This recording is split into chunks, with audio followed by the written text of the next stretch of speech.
देखिए दोस्तों, आज के वीडियो में हम 5 गो सब्जेक्टिव क्वेश्चन लेके आए हैं दोस्तों। इस प्रकार के एग्जाम में हुबहू क्वेश्चन पूछे ही जाते हैं दोस्तों, यानी इसी प्रकार हुबहू। तो इसको हम लोग सॉल्व भी करेंगे, ठीक है। तो देखिए दोस्तों, आप लोग वीडियो में पूरा बने रहिए।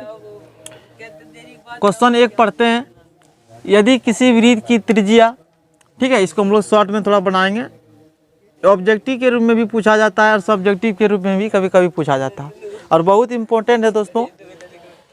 यदि किसी वृत्त की त्रिज्या दुगुनी कर दिया जाए, है ना, एक वृत्त की बारे में बोल रहा है दोस्तों, और उसका वृत्त अगर त्रिज्या दुगुनी कर दिया जाए तो नए वृत्त एवं पुराने वृत्त की परिधि का अनुपात क्या होगा।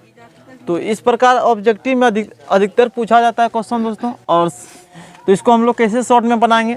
कह रहा है एक वृत्त की त्रिज्या क्या कर दिया जाए, दुगुनी कर दिया जाए।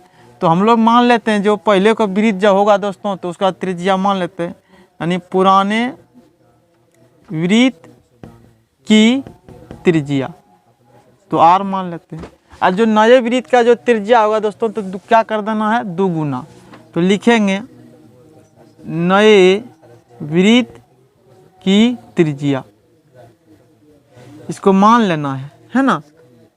माना कि पुराने वृत्त की त्रिज्या r और तथा नए वृत्त की त्रिज्या क्या हो जाएगा, दुगुनी कर देंगे तो 2 गुना कर देंगे r, तो क्या हो जाएगा 2r। अब कह रहा है नए वृत्त एवं पुराने वृत्त की परिधि का अनुपात क्या होगा। तो इसका अनुपात यानी हम लोग क्या कर देंगे दोस्तों, अनुपात मतलब होता है बट्टा, ठीक है। इसको बट्टा में कर देना है। तो पहले लिखेंगे नए वृत्त, तो नए वृत्त लिखते हैं, नए वृत्त का अनुपात अब बट्टा क्या हो जाएगा, पुराने वृत्त का अनुपात, पुराने वृत्त का अनुपात। इसको पहले हम लॉन्ग में बता देते हैं, फिर शॉर्ट में बताएंगे, ठीक है। तो नए वृत्त का अनुपात जो लिखेंगे दोस्तों, वृत्त का अनुपात परिधि का अनुपात, है ना। नए वृत्त का अनुपात यानी परिधि का अनुपात यहाँ लिखेंगे, यानी परिधि का निकालेंगे, परिधि का अनुपात, और फिर इधर हो जाएगा पुराने वृत्त का परिधि का अनुपात।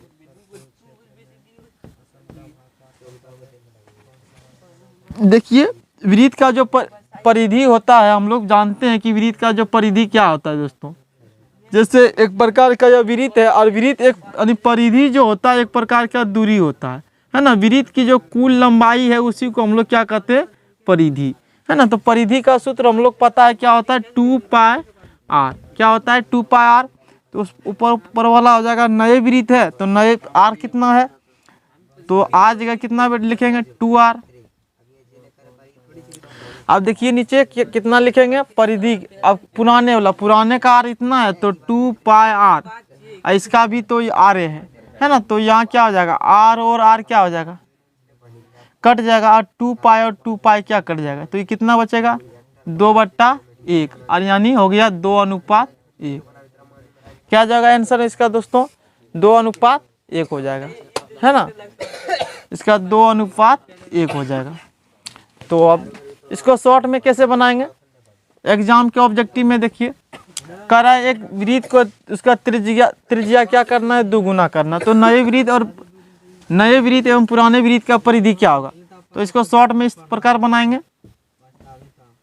तो हम लोग लिखेंगे, डायरेक्ट लिखेंगे, कह रहा है नए वृत्त, तो नए वृत्त का परिधि क्या होगा, तो 2πr और बटा क्या हो जाएगा फिर 2πr, है ना। तो ऊपर वाला नए वृत्त है और नीचे वाला क्या है, पुराने वृत्त। तो इसका देखो नए वृत्त का त्रिज्या r रहेगा, न इसका त्रिज्या 2r हो जाएगा। यहाँ r जगह लिखेंगे कितना 2π 2r और बट्टा नीचे इसका r ही रहेगा। फिर क्या करेंगे, r और r कट जाएगा 2π, यानी 2/1 हुआ दोस्तों। तो 2:1 क्या होगा 1, है ना। तो इसको शॉर्ट में इस प्रकार बनाएंगे हम लोग। अब इसको मिटाते हैं। अब दूसरा सवाल को देखते हैं। दूसरे नंबर सवाल कर रहा है दोस्तों, ये तो बन गया। यदि किसी वृत्त की त्रिज्या आधी कर दिया जाए, अभी तो हम लोग वृत्त की त्रिज्या जो कर रहे थे दोस्तों दुगुनी कर रहे थे, लेकिन अभी वृत्त की त्रिज्या क्या कर देना है, आधी। तो पुराने तथा नए वृत्त की परिधि का अनुपात क्या होगा, है ना। अभी क्या पूछ दिया, पुराने तथा नए वृत्त की, और त्रिज्या आधी कर देना है ना। तो हम मान लेते हैं पुराने वृत्त का त्रिज्या क्या मान लेते हैं, आर मान लेते हैं, है ना। तो माना कि पुराने वृत्त की त्रिज्या, तो क्या हो जाएगा, पुराने वृत्त की त्रिज्या क्या हो जाएगा, आर। अब इस वृत्त की त्रिज्या जो है दोस्तों, इसका क्या कर देना है, जो नए वृत्त बनेगा तो इसका आधा कर देना है। तो नए वृत्त का त्रिज्या क्या हो जाएगा, इसका भाग हो जाएगा, ठीक है। इसमें आर में भाग दे देंगे, आधी कर देंगे, तो लिखेंगे नए वृत्त की त्रिज्या। नए वृत्त की त्रिज्या क्या हो जाएगा, तो r/2। अब ये इसमें इसका अनुपात लिखना है, किसका, पुराने तथा नए वृत्त के परिधि का अनुपात। तो पहले पुराने लिखेंगे, तो पुराने वृत्त का जो परिधि क्या होगा दोस्तों, तो 2πr, इसका r होगा। अब इसका जो r होगा दोस्तों, इसका जो परिधि, अभी परिधि बराबर सूत्र बताइए किए हैं कि परिधि एक प्रकार का क्या है, दूरी है, यानी यह वृत्त की जो कुल लंबाई होता है उसी को हम लोग परिधि या परिमाप कहते हैं, ठीक है। तो यहाँ इसका नीचे वाला का r कितना हो जाएगा, यानी r जगह क्या लिखेंगे, r/2। तो इसको लिख लेते हैं 2πr और फिर 2πr/2, और यहाँ 2π क्या होगा, कट जाएगा। उसके बाद ये कैसे कटेगा, ये 2 चल जाएगा, गुना ऊपर चल जाएगा, तो ये क्या हो जाएगा, यानी इसका 2 ऊपर चल जाएगा, फिर यानी हो जाएगा 2 ऊपर चल जाएगा, तो 1/2 नीचे 2 नहीं 1, या पूरा कट गया 1, यानी इसका 2/1 हुआ। इसका भी क्या आ गया आंसर दोस्तों, 2:1। इसका भी क्या हो गया आंसर, 2:1, ठीक है। अब देखते हैं क्वेश्चन 3 नंबर, हम लोग बिल्कुल शॉर्ट में इसको बनाना है, ऑब्जेक्टिव के रूप में आएगा दोस्तों, बहुत इंपॉर्टेंट है, ठीक है। क्वेश्चन 3 नंबर का रहा, यदि किसी वृत्त की त्रिज्या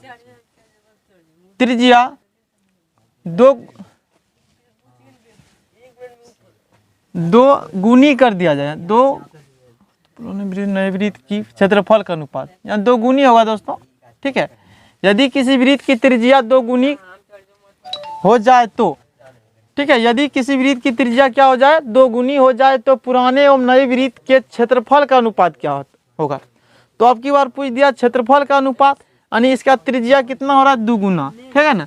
तो हम मान लेते हैं पुराने वृत्त का क्या हो जाएगा त्रिज्या, पुराने वृत्त की त्रिज्या, पुराने वृत्त की त्रिज्या क्या मान लेते हैं r, और तो नए वृत्त के जो त्रिज्या होगा तो 2 गुनी कर देना है, तो लिख देंगे नए वृत्त की त्रिज्या। नए वृत्त की त्रिज्या क्या हो जाएगा, 2 गुना कर देंगे तो 2r हो जाएगा।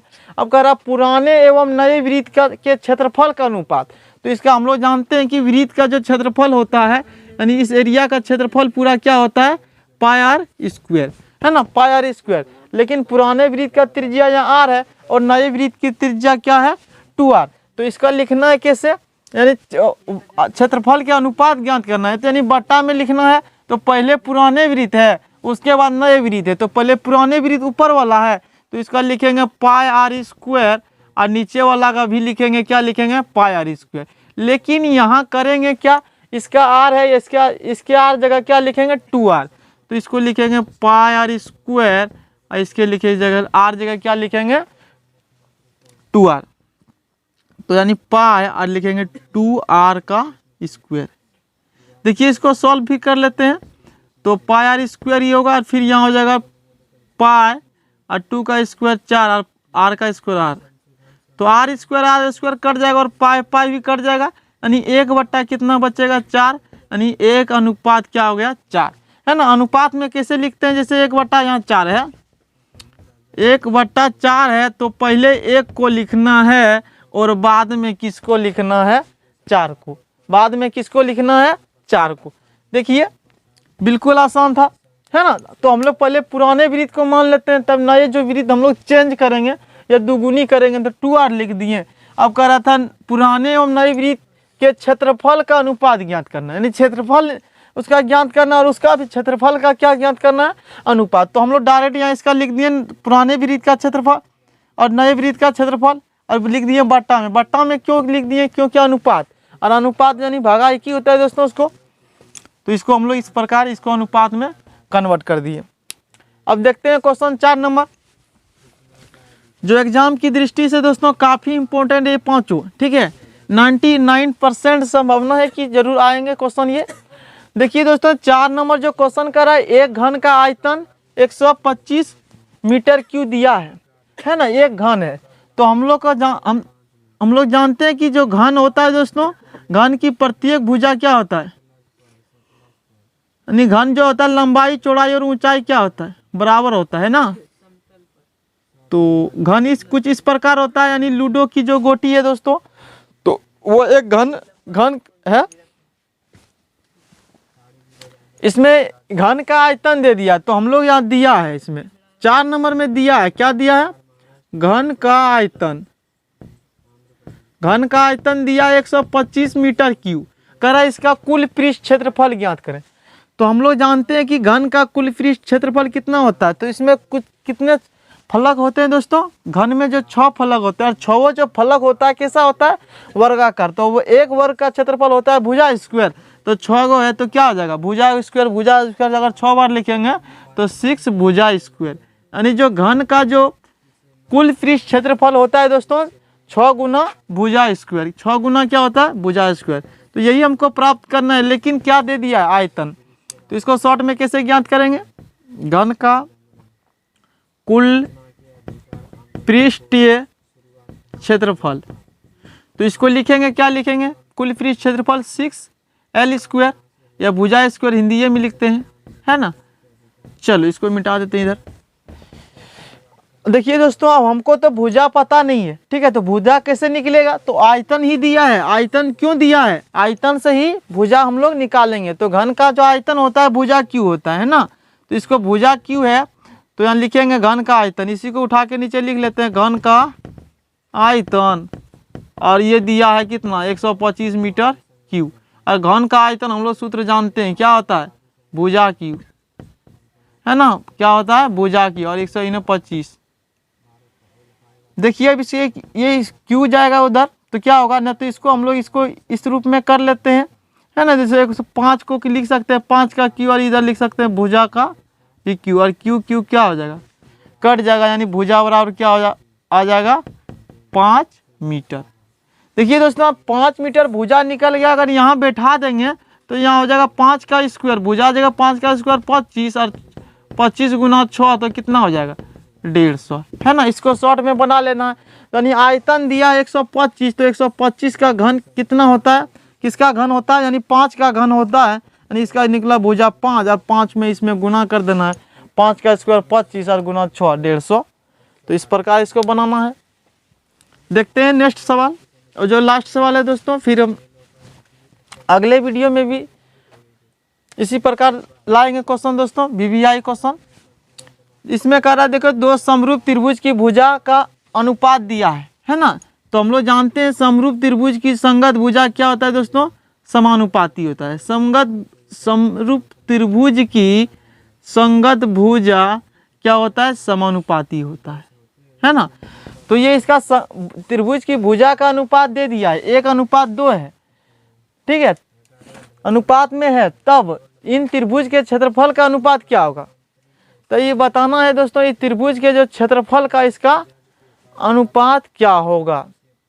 तो इसका क्षेत्रफल जब भुजा दे दिया, तो इसका क्षेत्रफल जैसे पूछेगा दोस्तों, तो इसका दोनों में क्या कर देगा, स्क्वायर कर देना है, ठीक है। यानी 1/2, यानी इसका दे दिया, यानी क्या दिया है, त्रिभुज की भुजा का अनुपात, त्रिभुज की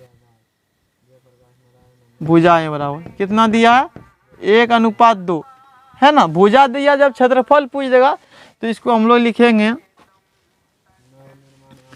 तो समरूप त्रिभुज का क्षेत्रफल का अनुपात, समरूप त्रिभुज का क्षेत्रफल का अनुपात। तो अनुपात क्या लिखेंगे, तो इसका भुजा को लिखेंगे, यहाँ बट्टा में लिखेंगे इसको, तो यानी 1/2, इसका क्षेत्रफल क्या करेंगे, स्क्वायर, यानी 1 और 2 का स्क्वायर 4 हो जाएगा, यानी 1 क्या होगा दोस्तों, इसका क्षेत्रफल का स्क्वायर पूछेगा तो क्या हो जाएगा, 1:4। तो अब मिलते हैं नेक्स्ट वीडियो में, ठीक है, तो जय हिंद।